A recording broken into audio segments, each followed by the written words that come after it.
Alright, so let's dive into something that's pretty fascinating and super relevant, Donald Trump and how he completely shifts the meaning of words. You know how he says stuff like build a wall or promises to end the Russo-Ukrainian war in a single day? It sounds bold, but what does it really mean? Let's unpack this because there's a lot to it. Now, here's the deal. Trump's language is kind of slippery. His supporters often say they don't take him literally, but seriously. But who gets to decide what seriously even means? That's where things get tricky. Honestly, it's part of his appeal. It's like he pulls you into this exclusive world where you feel like you're helping him define reality, almost like being in a secret deal-making session with the president himself. Wild, right? This ambiguity isn't just random, though. It lets Trump appeal to totally opposite groups at the same time. Like, during his presidency, both pro-Palestinian activists and people who supported Israel annexing the West Bank voted for him. Crazy, right? Both sides knew he was playing both of them, but they each thought maybe they could strike a deal with him. Now, world leaders in Moscow, Kiev, and beyond are scratching their heads over Trump's bold promise to resolve one of Europe's biggest conflicts since World War II in just a day. It sounds impressive, but how would that even work? Trump likes to throw around phrases like peace through strength, winning, and putting America first. But what does strength actually mean? Is it about the US stepping in as a kind of protective big brother? Like, maybe guaranteeing Ukraine's air defenses to avoid a nuclear catastrophe caused by stray Russian bombs? Or does it mean forcing Ukraine to make painful compromises, like giving up its sovereignty? In Moscow, though, Putin isn't exactly rushing to the table. He thinks he's holding his ground on the battlefield. Sure, the Russian economy is feeling the heat, with food prices up 9% monthly and interest rates over 20%. But it's not in total meltdown mode yet. Here's another thing. Putin's military supplies, the ones left over from the Soviet era, might start running out by late 2025.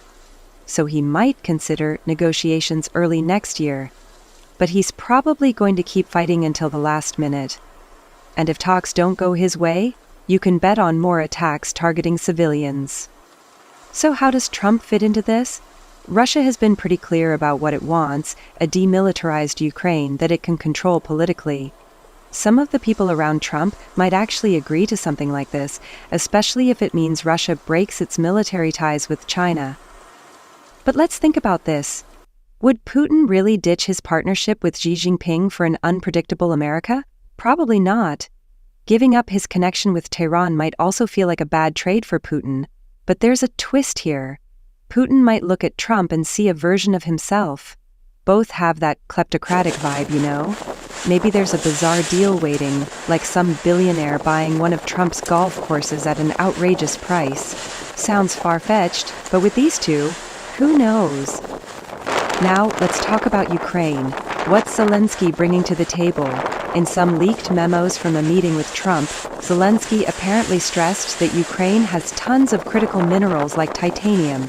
This stuff is super important for things like rockets and medical implants.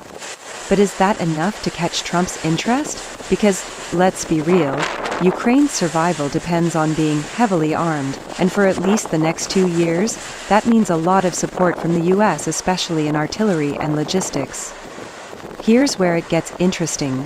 While Trump talks about bringing Russia and Ukraine to the table, the real negotiations might end up being with Europe and Britain. Why? Because they're the ones who can offer something really tangible. Think about this. Europe and the UK could step up with funding by seizing $300 billion in Russian state assets. That's a massive bargaining chip.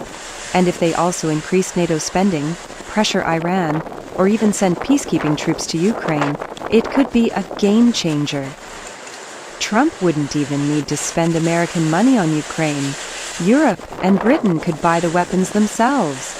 And America could even make a profit while securing peace in Europe.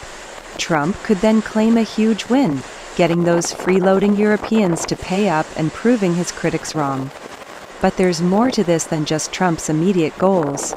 Over the past year, researchers have been digging into how Americans, especially Republicans, view their country's role in the world, and here's what they found. A lot of people want America to focus more on itself. The idea of an international rules-based order is not something most Americans think about, but at the same time they know the U.S. can't totally isolate itself. They understand that America relies on global supply chains for food, cars, defense, and medicine.